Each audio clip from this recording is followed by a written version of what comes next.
La presa. En la periferia de Montreal, Quebec, un astuto y perverso criminal utiliza el agua para destruir todo rastro de su delito. Durante meses, los investigadores intentan concentrarse en una enorme cantidad de pistas. Mayo de 2002. Jessica Grimard no llegó a casa anoche. Sus padres están preocupados porque su hija de 14 años ni siquiera ha llamado.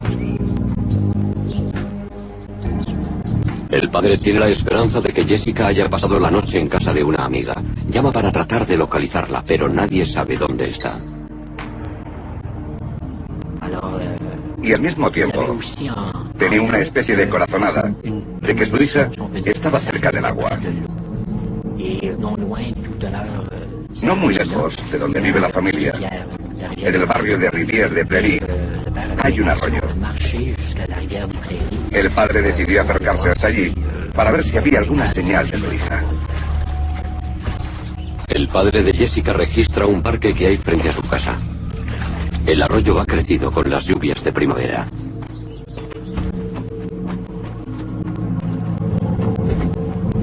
En su mente, el padre podía ver el agua y a su hija cerca de ella. Pero no piensas que vas a resolver un crimen.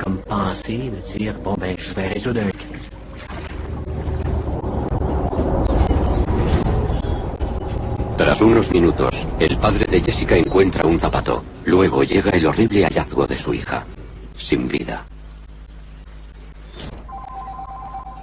La sargento detective Joan Berube pertenece a la unidad de delitos graves de la policía de Montreal. Es la investigadora jefe.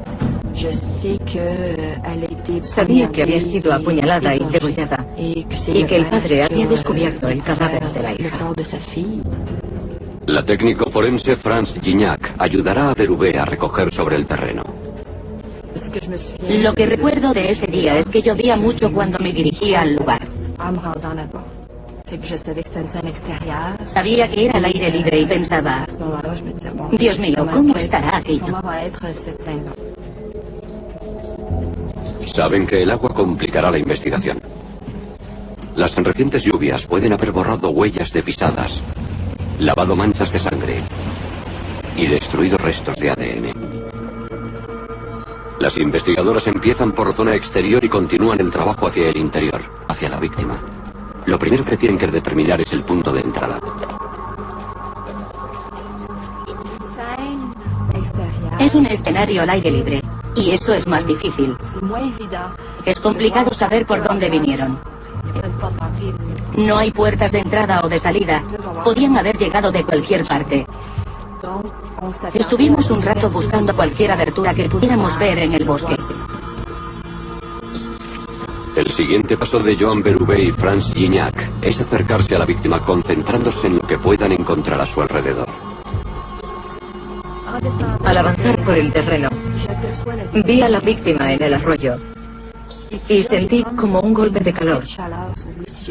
Tuve una especie de estremecimiento. Me hablé a mí misma en voz alta para crear una barrera emocional, porque no te puedes dejar llevar por tus emociones. Así que dejé de lado todos mis sentimientos. Gignac recoge pruebas alrededor del arroyo. ¿Qué podría estar escondiendo el agua y qué se ha llevado por delante?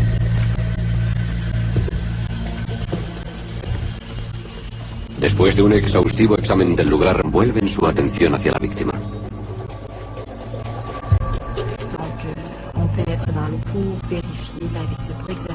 Nos metimos en el agua para examinar a la víctima, pero sin tocarla. No se toca, solo se hace una inspección ocular para ver si hay algo relevante. Confirman que la víctima ha sido degollada.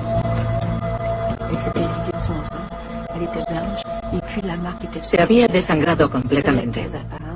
Estaba pálida y la herida era muy visible. Tenía varios cortes hasta las vértebras, que eran muy visibles.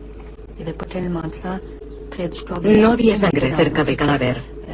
Estaba en el agua y la corriente la mecía suavemente. Era como si la hubieran lavado a conciencia. Estaba en el agua y el agua estaba haciendo su trabajo. Al examinar su ropa descubren algo extraño.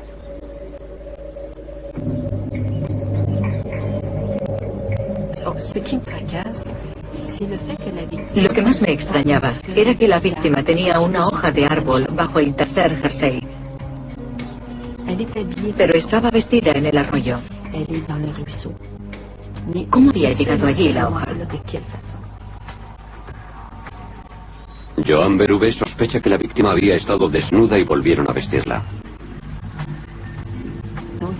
Existía la posibilidad de una agresión sexual, que entonces no podía confirmar ni descartar. Pero en ese momento el único indicio que tenía era la hoja, que me hizo pensar que podría haber pasado algo.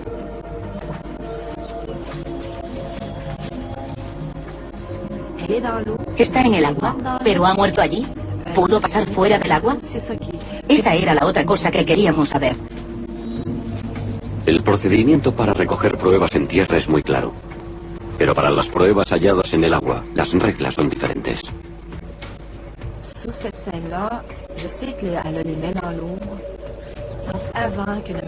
En este escenario, sabía que la víctima tenía las manos en el agua, así que, antes de que el médico forense la moviera, dije, primero le voy a poner unas bolsas de plástico.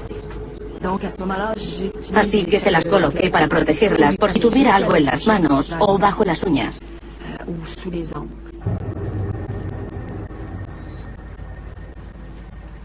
Las investigadoras hallan manchas de sangre en ramas y hojas. Esto indica que la agresión pudo comenzar en tierra.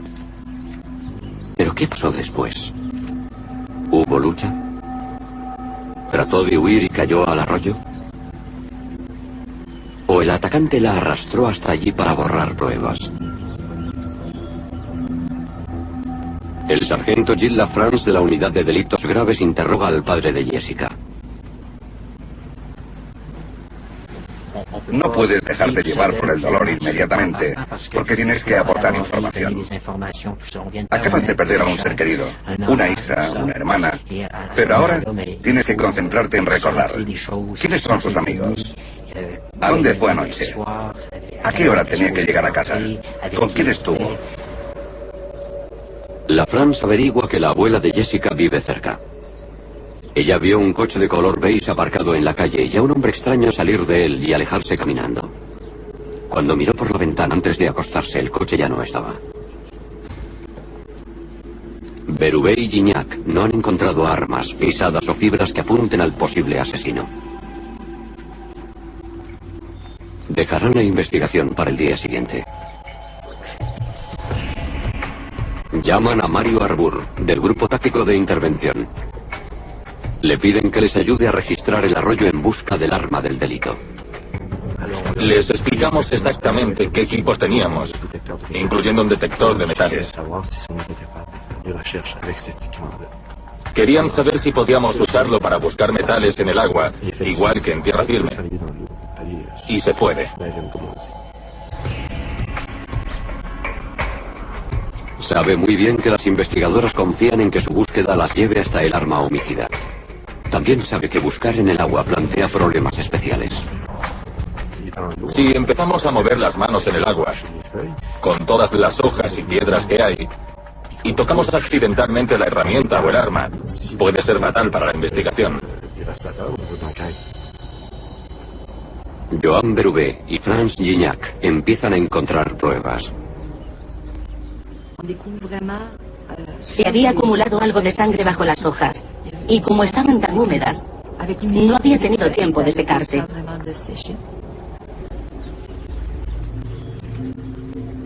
Berube cree que aquí fue donde degollaron a la víctima. Mario Arbour llega al arroyo y empieza a buscar el arma homicida. ¿Qué podía haber hecho después el responsable de este crimen? ¿Se puso nervioso y huyó inmediatamente, dejando el cuchillo en el lugar? ¿O se tomó tiempo para limpiarlo y, lo que es peor, llevárselo? Quizás se fue y lo escondió por aquí cerca, en el agua, en la orilla o entre los árboles. O después de cometer el crimen, lo lanzó lo más lejos que pudo. Es como intentar meterte en la cabeza del asesino. Hay que tratar de imaginarse qué pudo haber pensado, cómo pudo reaccionar. Si yo fuera él, ¿qué haría en ese arroyo? La investigación requiere paciencia y atención a los detalles. Trabajar en el agua es distinto de trabajar en tierra, porque cuando miras en el agua, esta refleja la imagen y la distorsiona. Si metes la mano en el agua, se crean ondas y puedes perder de vista lo que creyeras que había.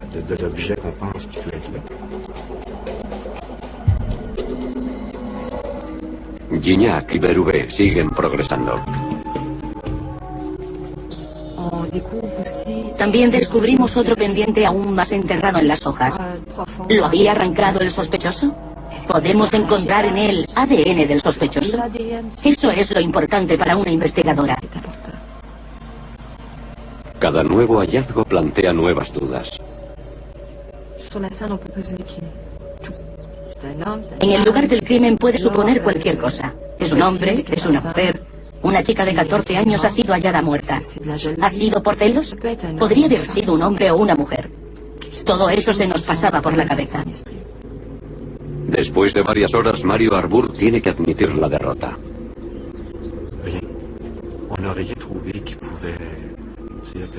No encontramos absolutamente nada que pudiéramos asegurar que perteneciera al sospechoso. Eso nos hizo pensar que quizá no se puso nervioso, que era consciente de lo que hacía y que tuvo la precaución de llevarse el arma con él. 2 días después sigue sin haber pruebas que conduzcan hasta un asesino. Joan Berube repasa los resultados de la autopsia con Gilles Lafrance.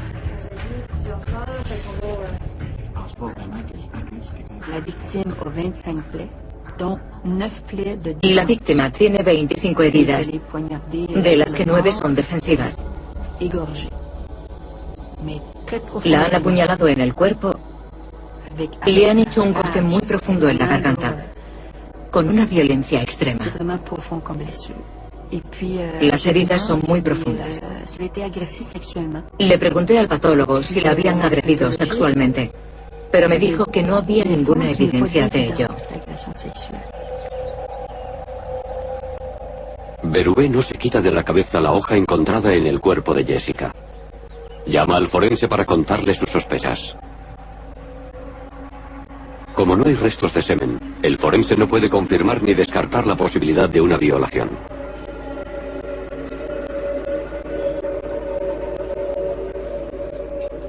Franz Gignac prepara todas las pruebas para enviarlas al laboratorio forense. Espera que los científicos puedan encontrar restos de ADN y que el agua no haya contaminado las muestras.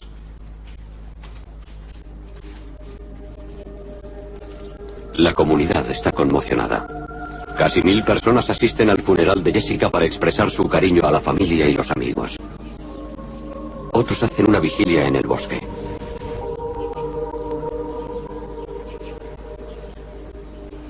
En algún sitio de la ciudad se esconde el asesino. Las investigadoras continúan su trabajo en el vecindario. Han obtenido más de 30 pistas. Todas han sido estudiadas exhaustivamente. Joan Berube quiere saberlo todo sobre Jessica. Interroga a la familia, a los vecinos, a los amigos, a los compañeros de clase y a los profesores, a todo su círculo social.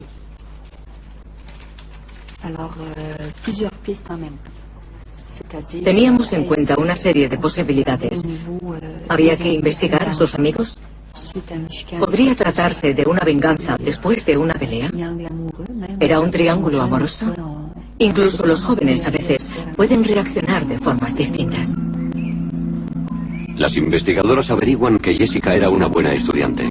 Se llevaba bien con todos los chicos del colegio y siempre estaba dispuesta a ayudar. Empezaban a interesarle los chicos, pero no se le conocía ningún novio. Nadie parecía tener celos o querer vengarse de ella. Siempre estaba con sus padres, hermanas o amigos. Nunca iba sola a ningún sitio. No había nada sospechoso en torno a Jessica.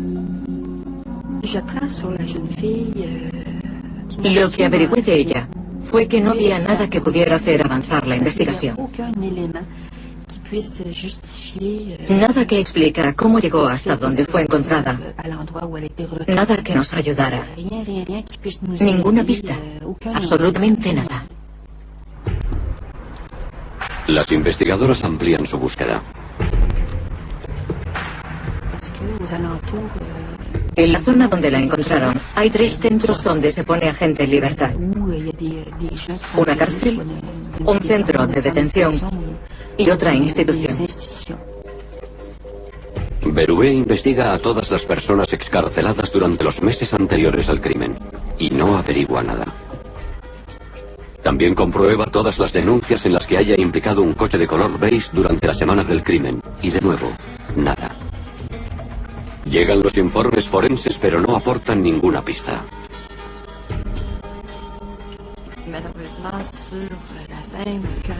Por desgracia, no se había encontrado ADN en el lugar. La víctima tampoco tenía trazas especiales de ADN. No habían dejado ningún rastro.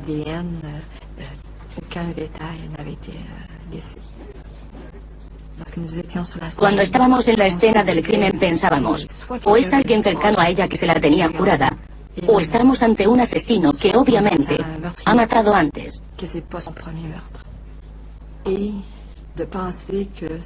Si estamos ante un asesino en serie, entonces realmente tenemos que encontrarlo. Porque si no es su primer asesinato, tampoco será el último.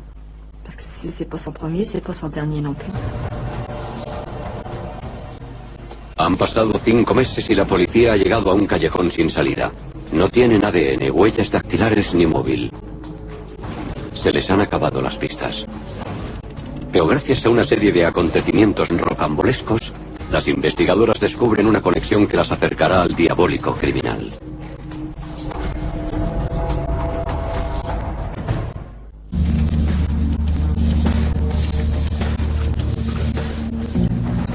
Jessica Grimard, una chica de 14 años, es hallada completamente vestida, degollada en un pequeño arroyo de la periferia de Montreal.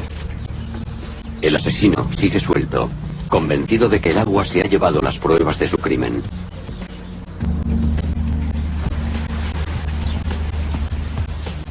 Encerrado en una cárcel de Quebec está uno de los peores agresores sexuales de la historia del país. Un peligroso delincuente condenado a cadena perpetua. En una comprobación rutinaria, un agente de seguridad abre el correo enviado al preso. En un sobre dirigido a su celda, encuentra una foto pornográfica de una chica muy joven.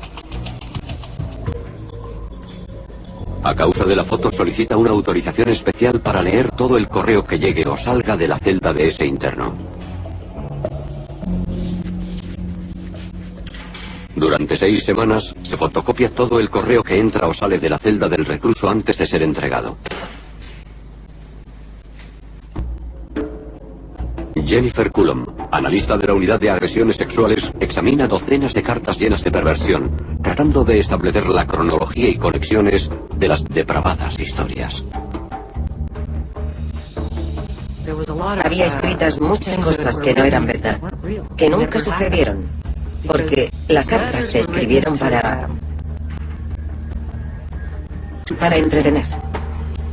Mi objetivo era ver si en las cartas se mencionaba un crimen y si podía conectarlo con alguno que se hubiera denunciado al departamento de policía. Las cartas siempre están firmadas con el nombre de Frank o Frankie. Pero cuando se cometía un crimen, utilizaba otro alias. Hablaba en tercera persona. Escribía cosas como la aventura de Bob. Y de repente, Frankie se convertía en Bob para el crimen y luego volvía a ser Frankie. Entre todas las horripilantes cartas, encuentra el relato de una agresión sexual donde aparece el nombre de la víctima. Es la única carta donde la identifica. Una joven veinteañera. Jennifer Cullom reconoce el nombre y notifica a sus superiores. El investigador jefe encargado del caso es Serge Richard, de la Unidad de Agresiones Sexuales de Montreal. En julio de 2002 me informaron de una denuncia de agresión sexual. Una joven de Rivière-de-Prairie que había conseguido huir de su atacante. Contó a la policía que estaba esperando el autobús. Llovía. Alguien se acercó a la parada y empezó a hablar con ella. Charlaron, hablaron del tiempo, y ese individuo se ofreció a llevarla. Le dijo que tenía un vehículo no muy lejos de allí. Cuando llegaron al vehículo, abrió la puerta educadamente, ella entró y se sentó.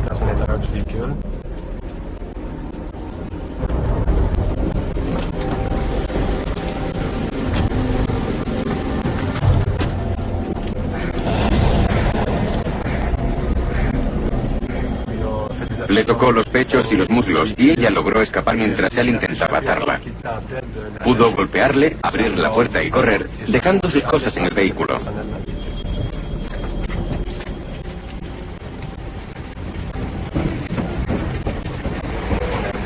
Teníamos la descripción de un vehículo estadounidense de color claro. Teníamos la estatura, el peso, la edad, la descripción física, pero no suficiente para hacer un retrato robot. La carta no solo dice a Serge Richard la fecha y el lugar de la agresión, el sobre también tiene un remite. Esa mañana fui a la dirección. Empecé recorriendo la zona buscando un coche estadounidense de color claro. Por la matrícula averigua la identidad del dueño, Angelo Colalillo. Richard descubre que Colalillo es un vendedor de teléfonos móviles con un largo historial delictivo que incluye varias agresiones sexuales violentas.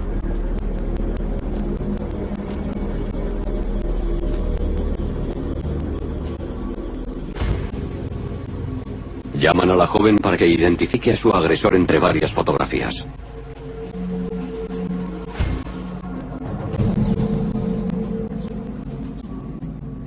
Dio resultado.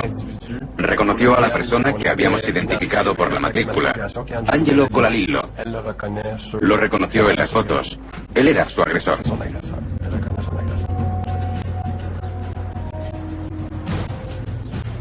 Serge Richard pide una orden de arresto y 9 de registro. Mientras las espera, pone a Colalillo bajo vigilancia. No quiere que se le escape.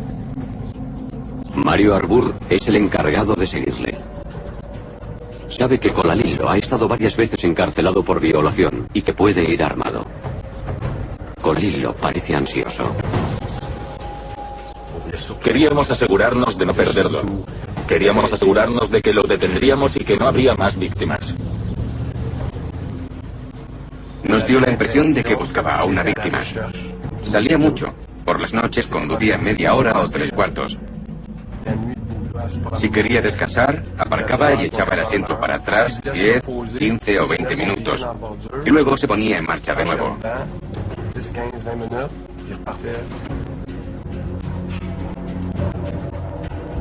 Éramos como perros encadenados, esperando a que nos soltaran. Pero los que sostenían las cadenas eran los investigadores.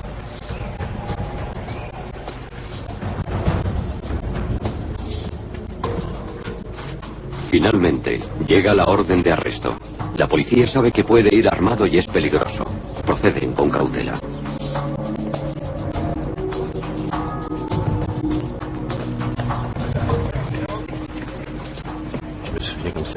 Lo recuerdo como si fuera ayer. Llegamos allí, vimos al individuo y lo llamamos. Eso fue todo. Lo teníamos.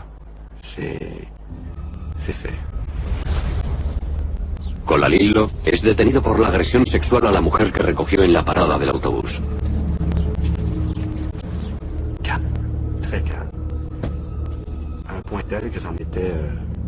Tranquilo, muy tranquilo.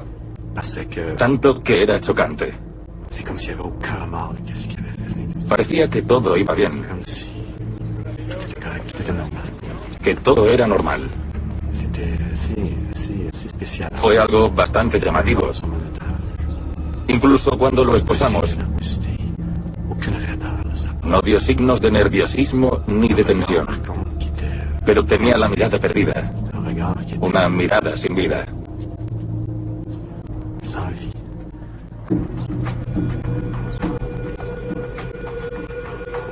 El mismo día, la policía registra la casa de Colalillo. Lo que encontramos en casa de Colalillo era suficiente para condenarlo. Objetos de la agresión ocurrida en julio y correspondencia entre él y el peligroso delincuente. Cartas recibidas. También había un ordenador donde hallamos las cartas que escribía. Encontramos una bolsa que usaba para cometer sus delitos.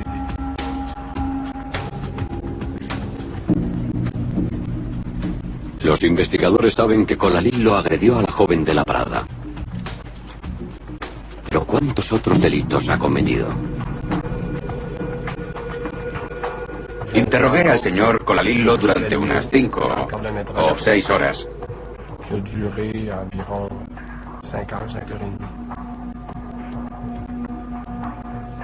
Quería averiguar más cosas sobre él, su vida personal, su vida privada y todo eso. Charlamos como si intentara entablar amistad. Se mostró muy abierto y hablamos de todo tipo de cosas.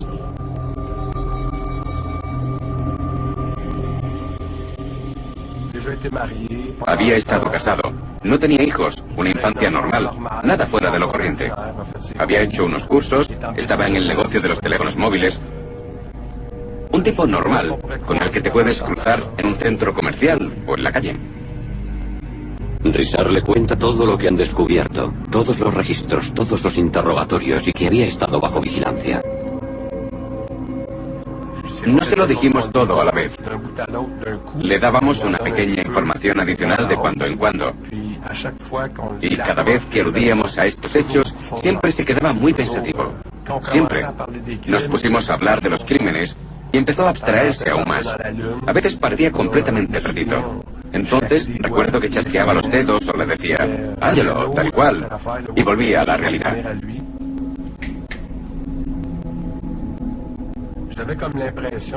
Me sentí como... ¿Has visto la película El silencio de los corderos? Fue uno de los interrogatorios más largos que he llevado a cabo en mi carrera. Y tenía la sensación de estar con un tipo de esa clase.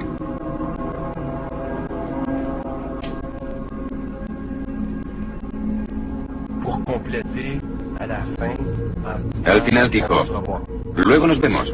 No puedo hablar sobre ello, estoy muy cansado. Sería medianoche o la 1 de la mañana y dijo, estoy agotado, no he dormido, me habéis estado siguiendo, no he pegado ojo, estoy cansado. Colalillo se niega a colaborar, pero sigue sintiendo la necesidad de alardear de su secreto. Mientras está detenido, describe su horrible hazaña a su compañero de celda, quien resulta ser un aliado inesperado para la investigación.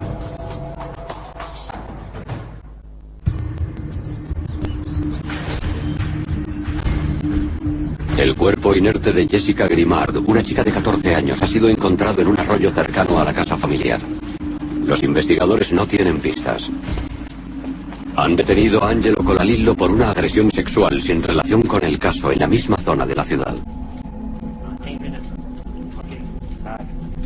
Me llamaron para hacer una prueba de polígrafo a un detenido acusado de asesinato.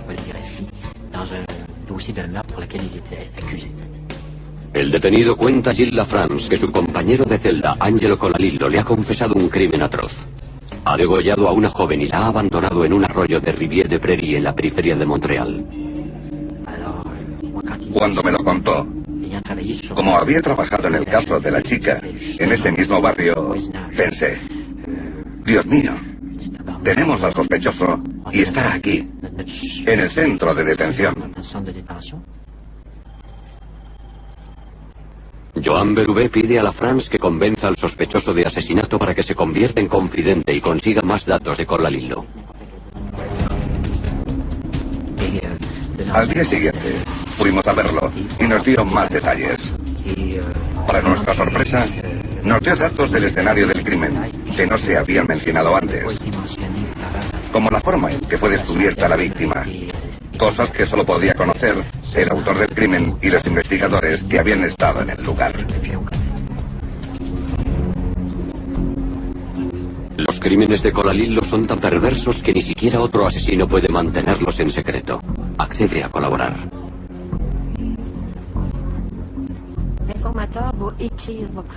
Por la noche en su celda, el confidente anotaba secretamente la información que había recibido. Pudo hasta hacer dibujos de los escenarios de los crímenes y con todo detalle cómo los perpetraba, con datos muy concretos. Nos enviaba esta información cada semana. La acusación contra Colalillo cobra fuerza. Ahora los investigadores deben confirmar que las cartas recogidas en su apartamento coinciden con las que envió al peligroso delincuente encarcelado bajo el nombre de Frank. La Policía Provincial de Quebec confisca el correo de la celda del peligroso delincuente. Se encuentran más de 350 cartas llenas de sexo, violencia y muerte. Colalillo ha escrito casi 30. Todas las cartas son entregadas a Jennifer Coulomb, que emprende la agotadora tarea de leer 1500 páginas de horripilante correspondencia. Encuentra una carta escrita 10 días después del asesinato de Jessica. Describe detalladamente la violación y el brutal asesinato de una joven. Es una carta repugnante, increíblemente sádica y depravada. Empezaba con un «Hola, ¿cómo estás? Yo bien. ¿Y el trabajo?» y cosas así. Luego de repente se para y dice «Te voy a contar algo que ha pasado. Una aventura». La aventura empieza con un tío conduciendo, buscando a alguien. Podía ser cualquiera, pero sabía a quién buscaba. Describía cómo estaba la tarde, cómo era la lluvia y todo lo demás. Era parte de su plan. Contaba con detalles muy gráficos la persecución, la caza de una víctima. Y lo que pasó fue que encontró a una. Por desgracia la encontró. No puedo entender que haya gente que le haga esto a otras personas y lo describa con tanto detalle. Era muy angustioso leer estas cartas. Incluso en las fantasías, me costaba pensar que un ser humano pueda hacerle esto a otro. Fue muy difícil. Joan Berube recibe una copia de la carta. La leí una y otra vez, muchas veces. Se comprobaron todos los detalles descritos en la carta y coincidían con la escena del crimen. Los detalles de la carta solo podían conocerlos el autor del crimen y los investigadores de la escena. La posición del cuerpo, la localización de las heridas, la forma en que habían sido infligidas, una descripción de la víctima y la hora y el lugar exactos del crimen.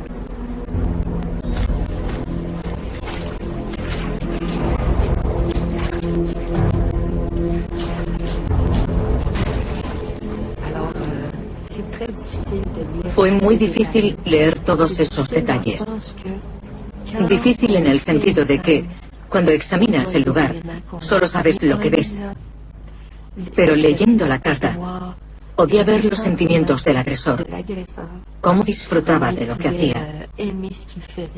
Y también describía el sufrimiento de la víctima. Colalillo persigue activamente a su presa. Escribe: voy a esperarla hasta la semana que viene para ver dónde vive. Al día siguiente trataré de ver si hay alguien en casa. Si no, usaré la técnica de la entrega de flores. Créeme, me esfuerzo mucho en no dejar pistas. El 7 de mayo de 2002, Colalillo decide dar el paso. Poco después de las 8 de la tarde divisa a su presa. Unos cientos de metros más y estará a salvo en su casa. Tiene que interceptarla con tranquilidad, sin asustarla. Le pregunta la hora e inicia una conversación. Entonces sacó un cuchillo, se lo puso al cuello y se la llevó al bosque. Allí la agredió sexualmente.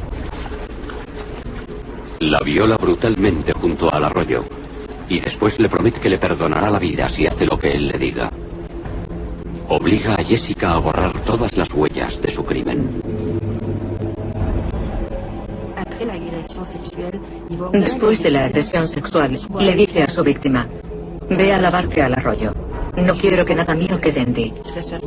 Aunque se había puesto un preservativo.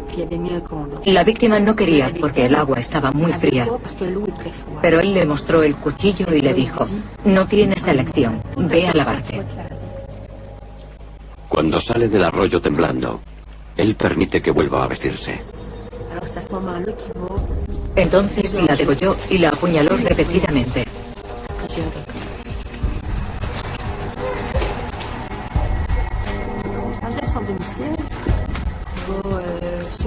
Volvió a casa y se acostó. Recordaba lo que había hecho y empezaba a excitarse. Entonces pensó: hay ADN, no me he deshecho de todo el ADN. Así que volvió al lugar del crimen, cogió el cadáver y lo removió para lavarlo. La carta está fechada el 17 de mayo de 2002, 10 días después del crimen. Línea tras línea, el asesino revive lo que ha hecho, compartiéndolo triunfalmente con su antiguo compañero de celda. Es un depredador. Es una persona de sangre fría. Una persona verdaderamente cruel, que conoce nuestras técnicas de investigación y hará lo que sea para asegurarse de que no le cogen, aunque se arriesgue a estar 2 veces en el escenario del crimen. Entre las cartas, Jennifer Coulomb ha descubierto otros 2 relatos de violación y asesinato que parecen muy reales. Las historias coinciden con las muertes de 2 chicas en 1993. En ambos casos, el asesino usó el fuego para ocultar las pruebas. ¿Será Colalillo responsable también de estas muertes?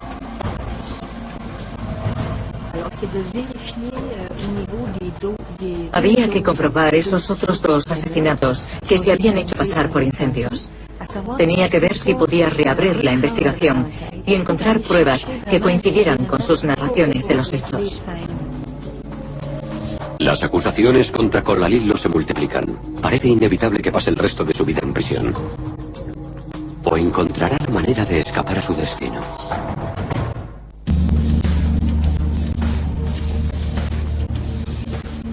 El violador en serie Angelo Colalillo ha vuelto a ser detenido. Ahora es sospechoso de 3 asesinatos, incluido el de Jessica Grimard, de 14 años. Jessica fue hallada por su padre en un arroyo cercano a su casa. Jennifer Coulomb cree que ha encontrado las confesiones de 3 asesinatos en las cartas escritas por Colalillo. En una de ellas describe su modo de actuar, cómo cometía un crimen o una agresión sexual, como si escribiera un informe policial. Este es mi modus operandi. Así es exactamente como cometo mis crímenes. Y contaba cómo conseguía entrar en una casa. Describe cómo sometía a la víctima. Colalillo había desarrollado una elaborada técnica para capturar a sus víctimas. Tras ganarse su confianza, se hacía pasar por un repartidor de una floristería, un mensajero o un técnico de reparaciones y pedía permiso para usar el baño. Usaba el baño y metía algo en la taza del váter para que formara espuma. Entonces llamaba a la persona: ven a ver, tienes el váter atascado. Cuando arrastraba a su víctima a un espacio reducido, la esposaba y la amenazaba. La podría llevar a su habitación y agredirla sexualmente. Utilizaba una técnica propia especial. Estrangulaba a su víctima lo justo para que siguiera respirando. Y luego prendía fuego a la casa. Así la víctima seguía respirando y no quedaban marcas. Colalillo siempre atrapaba a sus víctimas en un entorno controlado, dentro de sus casas o en su coche. Sitios donde pudiera asegurarse que limpiaba todo resto de pruebas. El asesinato de Jessica fue la primera ocasión de su psicopática carrera en que se apartaba de esta estrategia. Colalillo confesó su secreto a su compañero de celda en prisión. Le atormentaba el miedo de haber dejado restos junto al arroyo. Joan Berube ha reunido pruebas para acusar a Angelo Colalillo de 3 asesinatos, incluido el de Jessica Grimard. El fiscal Louis Boutillier lleva el caso a juicio. Se enfrenta a un duro oponente. Colalillo era cuidadoso porque ya había sido condenado antes. Ya había cumplido largas penas de cárcel. En sus cartas dice que el pasado había sido descuidado, pero que no volvería a cometer ese error. En unos términos muy gráficos, decía que no permitiría que se le escapara otra víctima que pudiera identificarlo. Boutillier piensa que tiene pruebas concluyentes. Las detalladas confesiones de Colalillo al confidente y las explícitas descripciones de las cartas pueden servir para condenarlo. Se suele decir que en un juicio penal hay un testigo que es muy importante, pero en este caso, nuestro testigo importante eran las cartas que Colalillo había enviado al recluso de Port-Cartier. El abogado de Colalillo protesta por la admisión de las cartas. Son tan explícitas y pornográficas que seguramente influirán sobre el jurado. Además, Colalillo aporta vulgares detalles sobre los crímenes que planea cometer en el futuro y que no son admisibles.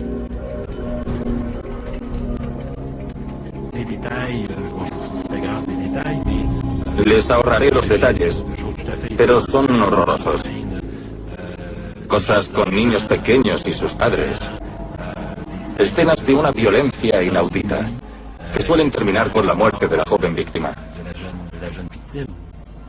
En sus cartas, Colalillo también habla de su mayor sueño. Sueña con salir para ayudar a su compinche a escapar, buscar una casa y llevar allí a las víctimas para satisfacer sus depravados apetitos. Cuando hablaba sobre esto, se comparaba con otro famoso psicópata, Paul Bernardo.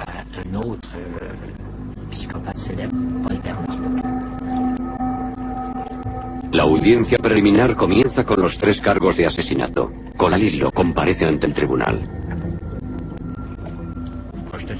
Daba la imagen de ser el vecino de al lado, un tipo normal y corriente en el que no te fijarías por la calle. La fecha del juicio se fija para el 9 de enero. Las familias de las víctimas se han preparado para revivir su calvario. Todos los medios de comunicación de Quebec se disponen a darle la máxima cobertura. Pero 2 días antes del juicio, Colalillo es hallado muerto en su celda. Es un duro revés para la fiscalía, algo completamente inesperado. Íbamos a empezar la selección del jurado el lunes a las 9:30, y a las 9:20, 10 minutos antes, me informan de la muerte del señor Colalillo. Colalillo murió por una sobredosis. A algunos, el suicidio de Colalillo les alegra como una pena de muerte autoimpuesta. Otros creen que era demasiado cobarde para afrontar el juicio. Colalillo utilizó agua para ocultar un crimen casi perfecto, pero sus arrogantes confesiones fueron su perdición. Dio a los investigadores la prueba que necesitaban para ganarle en su propio juego.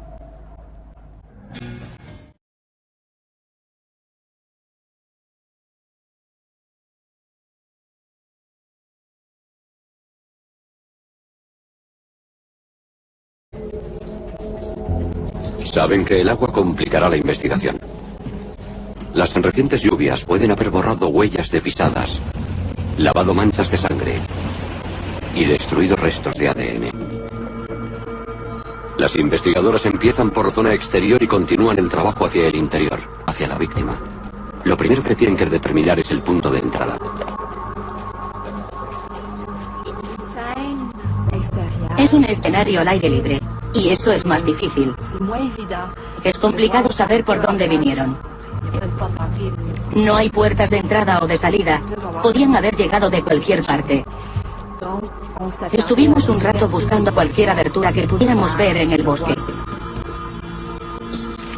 El siguiente paso de Joan Berube y Franz Gignac es acercarse a la víctima concentrándose en lo que puedan encontrar a su alrededor. Al avanzar por el terreno, vi a la víctima en el arroyo y sentí como un golpe de calor. Tuve una especie de estremecimiento. Me hablé a mí misma en voz alta para crear una barrera emocional, porque no te puedes dejar llevar por tus emociones. Así que dejé de lado todos mis sentimientos. Gignac recoge pruebas alrededor del arroyo. ¿Qué podría estar escondiendo el agua y qué se ha llevado por delante?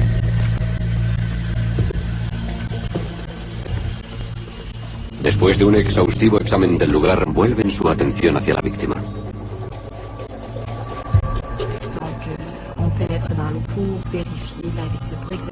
Nos metimos en el agua para examinar a la víctima, pero sin tocarla. No se toca, solo se hace una inspección ocular para ver si hay algo relevante. Confirman que la víctima ha sido degollada.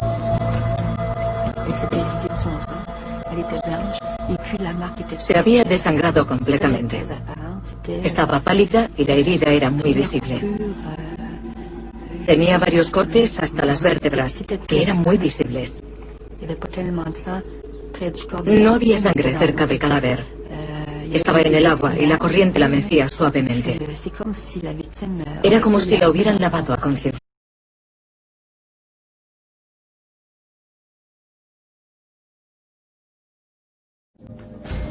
La presa. En la periferia de Montreal, Quebec, un astuto y perverso criminal utiliza el agua para destruir todo rastro de su delito. Durante meses, los investigadores intentan concentrarse en una enorme cantidad de pistas. Mayo de 2002. Jessica Grimard no llegó a casa anoche. Sus padres están preocupados porque su hija de 14 años ni siquiera ha llamado.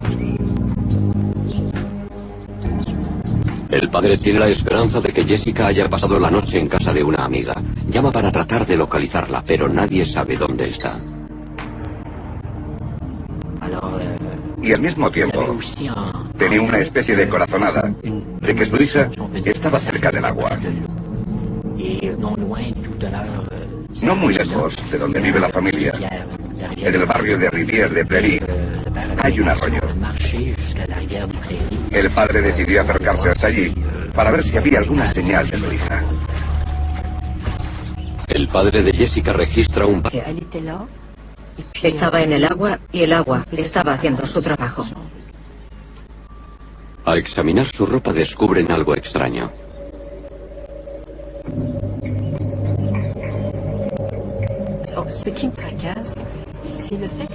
Lo que más me extrañaba era que la víctima tenía una hoja de árbol bajo el tercer jersey, pero estaba vestida en el arroyo. ¿Cómo había llegado allí la hoja? Joan Berube sospecha que la víctima había estado desnuda y volvieron a vestirla. Existía la posibilidad de una agresión sexual, que entonces no podía confirmar ni descartar. Pero en ese momento el único indicio que tenía era la hoja, que me hizo pensar que podría haber pasado algo.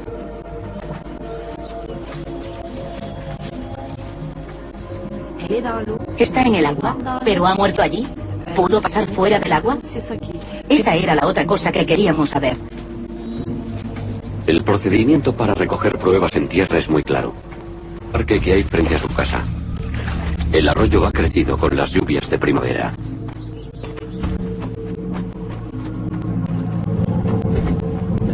En su mente, el padre podía ver el agua y a su hija cerca de ella. Pero no piensas que vas a resolver un crimen.